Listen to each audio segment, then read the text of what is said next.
আজ বানিয়েছিলাম পানি ফুলকি। যারা তোমরা চাট খেতে ভালোবাসো তাদের কিন্তু এটা দুর্দান্ত লাগবে। আসলে কি বলো তো, হোলির দিন একজনের বাড়িতে বেড়াতে গিয়েই তাদের বাড়িতে এই পানি ফুলকিটা খেয়েছিলাম। সেখানে খেয়ে এত ভালো লেগেছিল, তাদের কাছ থেকে এই রেসিপিটা জেনে এসে তোমাদের সাথে শেয়ার করছি।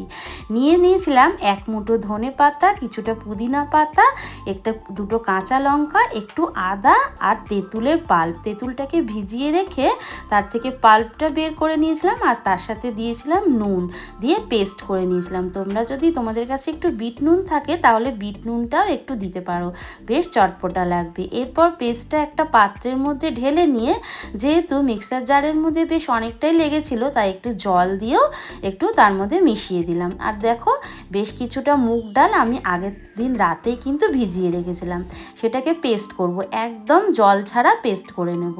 আর মুগ ডাল যদি ভেজাতে ভুলে যাও তাহলে মুগ ডাল একটু গরম জল দিয়ে ভিজিয়ে নিও, খুব ঝটপট কিন্তু গরম জল দিয়ে মুগ ডালটা ভিজে যায়।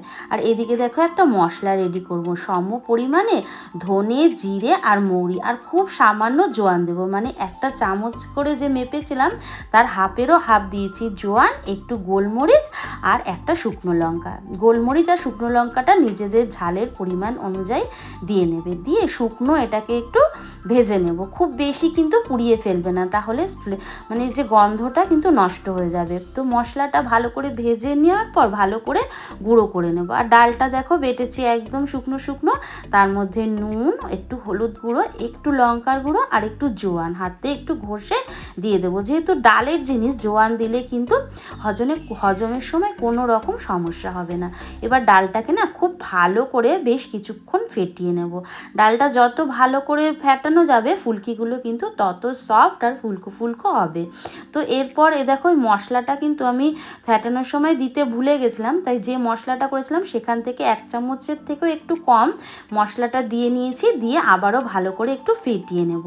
আর যে জলটা তৈরি করেছিলাম, মানে ওই ধনে পাতা আর পুদিনা পাতা, তার মধ্যে না আরও একটু জল দিয়ে দেবো। আমি একটা ছোট গ্লাসের 1.5 গ্লাস মতন জলটা আরও দিয়েছি, বেশ একটু পাতলাটাই হবে মানে জলটা, জানো তো।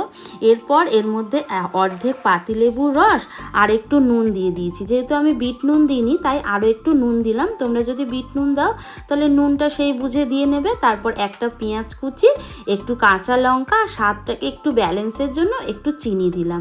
যেহেতু টকটা মানে দিয়েছি, টকের সাথে চিনিটা দিলে স্বাদটা ভালো ব্যালেন্স হবে। তারপর সেই ভাজা মশলাটা আর একটু দিয়ে দিয়েছিলাম চিলি ফ্লেক্সটা না তোমরা যদি না দিতে চাও নাও দিতে পারো, কারণ কি আমি একটু ঝাল করব বলে দিয়েছিলাম।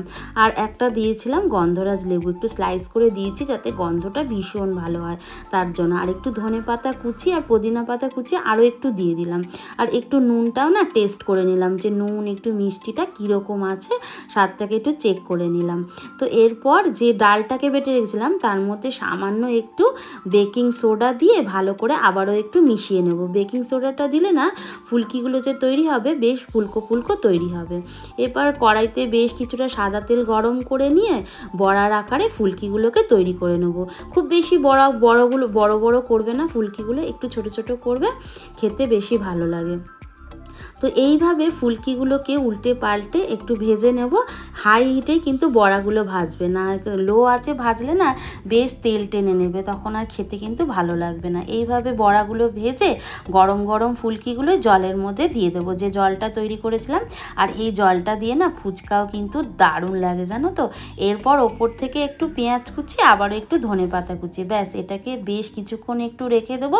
আর তোমরা চাইলে না এই জলের মধ্যে কিন্তু একটু বরফের কুচিও দিতে পারো, বেশ কিন্তু ভালো লাগবে ঠান্ডা ঠান্ডা। আমি তো একটু ফ্রিজে রেখে দিয়েছিলাম, বরফ কুচি আর দিইনি, ব্যাস এইভাবে সার্ভ করে দেবে। কী যে অসাধারণ লাগে খেতে, একবার যদি না বানিয়ে খাও এর স্বাদ কিন্তু বুঝতে পারবে না। যারা চাট খেতে ভালোবাসো তাদের ভীষণ ভালো লাগবে।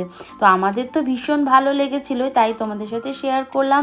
আবারও বাড়িতে এসে রান্নাটা করেছি, তোমাদের কেমন লাগলো অবশ্যই কিন্তু জানাতে ভুলো না, কেমন।